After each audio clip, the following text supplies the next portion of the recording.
Hi guys! Good afternoon. Pag-usapan natin ngayon yung Shopee, Lazada, TikTok business registration, DTI permit, COR or Certificate of Registration sa BIR. So yes, kailangan na lahat na nakaregister ang business. Siyempre noon pa man talaga, kailangan talaga na pag may negosyo ka is registered yan. Kaya lang, nauso tong online selling, di ba guys? Sabi nila, pag online seller ka, no need ng DTI permit. Which is, lumalabas yung mga item natin, 'di ba? Tapos kumikita tayo ng kumikita without registration. Hindi tayo nakakapag-register, walang may alam na natin makagawa ka man ng mali, walang pwede mapagsumbungan hindi ka pwede nilang ikakaso, walang ganun. Kasi wala namang rule sa online selling na pag nagkamali ka, pwede kang ipakulong, diba? Ganun. So ngayon, abide ka na ng law. Kasi nga, part ka na ng DTI, pwede ka na ireklamo sa DTI na hindi ba ganda yung ganito, ganyan, service mo, hindi ka naman talaga nananahi, ang ginagawa mo pala is nagluluto ka.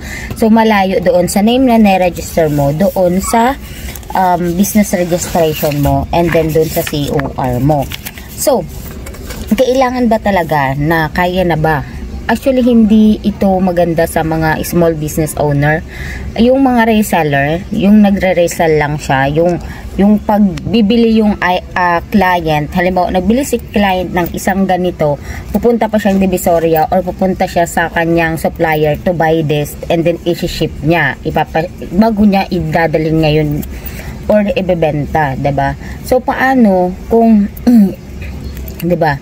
Ito na nga, 'di ba? Meron na tayong mga DTI, meron na tayong So, ang isang ganito, meron na siyang VAT, 'di ba? Ang mga 100 patas na item, meron na yung VAT, guys.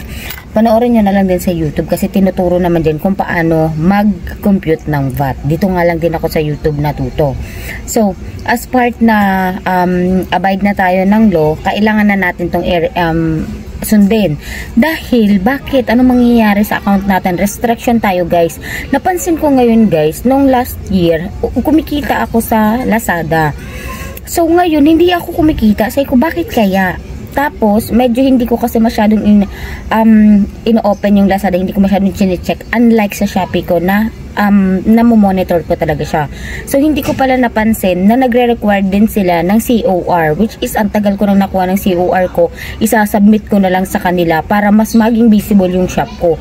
So, ibig sabihin, invisible yung shop ko sa, guys, sa Lazada, kaya hindi siya nagkakaroon ng order. Kaya, if you think na, wala lang talaga nag-visit sa shop ko, no, there's something wrong. Kailangan, makomply nyo yung requirements ni Lazada, ni Shopee, para ma-visible ulit yung shop nyo. Siyempre, pag unvisible or invisible yung shop nyo, walang kikita, walang makakakita. Kahit anong post mo sa FB mo na, visit my shop, pag kinlik nila yung shop mo, invisible siya, hindi nila yun makikita or nakalagay na this link is not available, diba?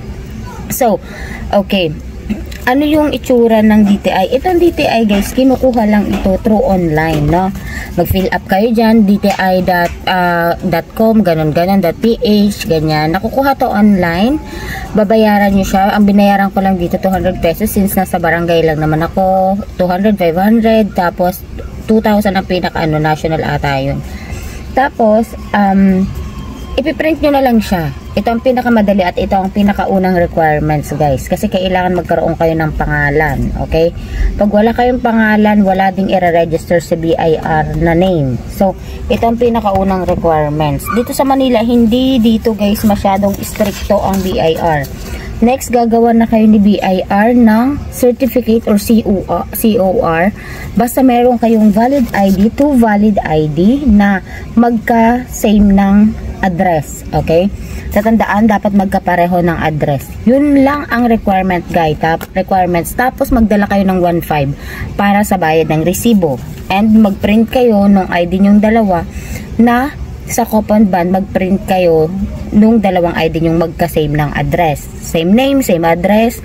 So, dapat pareho sila, yung dalawang ID. So, yun lang ang requirements dito, guys, sa Manila. Walang masyado ditong kaikikan. Hindi tulad sa province na yung mga nag-chat sa akin na ang dami daw requirements, kung ano-ano daw, may mga mayor's permit pa daw na hinihingi. Dito, hindi sila ganun ka-stricto. So, yun, i-comply natin guys. If you think na ready ka na sa ganitong compilation or registration ng business, kung ready ka na sa i-register ang business mo, i-comply natin ito dahil mababawasan yung parang resources mo, mababawasan din yung platform mo, kasi syempre mawawala ka sa Lazada, mawawala ka sa TikTok, mawawala ka sa Shopee, which is the biggest market ngayon. Yan yung mga biggest market ngayon, diba? So ano ka lang, cellphone ka lang, click lang, 'di ba? Na may mga order na. So nandun na ngayon ang pinaka biggest market is yan na yung mga platform na yan.